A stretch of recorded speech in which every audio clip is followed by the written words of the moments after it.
धरगुली नामक गांव में दो भाई रहा करते थे। पहला भाई का नाम रामू और दूसरा भाई का नाम श्यामू था।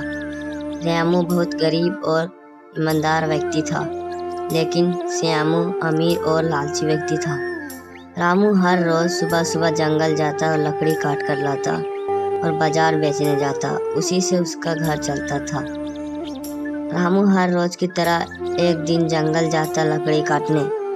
वह पेड़ काट रहा था, तब पेड़ बोलता है, रुको, मेरी भी जान है, मुझे मत काटो। तो रामू बोलता है, मैं तुम्हें नहीं काटूंगा तो मेरा घर नहीं चल पाएगा। तब पेड़ बोलता है, मैं तुम्हें जादुई मटका देता हूँ, यह मटका का तुम जो बोलेगा वह सच हो जाएगा। तो वह पेड़ रामू को जादुई मटका दे देता है और रामू जादुई मटका लेकर अपना घर वापस आता है और वह मटका के टेबल पर रखकर अपने बीबी को सारा बात बताने लगता है।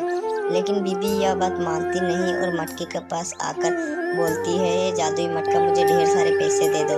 तो वहाँ पैसे की बारिश होने लगती है। फिर से वह बोलती है, ये जादुई मटका मुझे यह झोपड़ी सा घर बंगला में बदल दो। तो सचमुच यह झोपड़ी का घर बंगला में बदल जाता है, लेकिन इन दोनों का विश्वास नहीं होता है। तो इन दोनों बाहर आकर देखता है तो सचमुच में इन दोनों का विश्वास हो जाता है। फिर इन दोनों का जिंदगी खुशी खुशी बीत रहा था। लेकिन एक दिन श्यामू रामू का घर से गुजर रहा था, तो वह ये देखकर हैरान हो जाता है कि इसका झोपड़ी सा घर बंगला में कैसे बदल गया।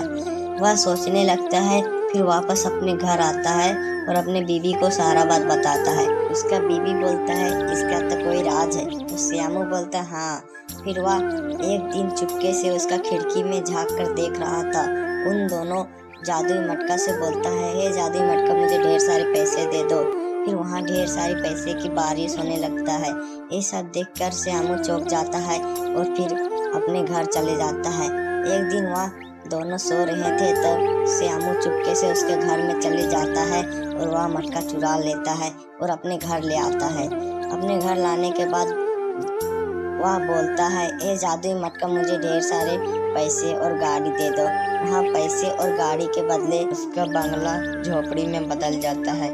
ये सब दोनों देखकर दुखी होता है, रोने लगता है। तो इस कहानी से हमें यह सीख मिलती है कि जीवन में कभी लालची नहीं करना चाहिए।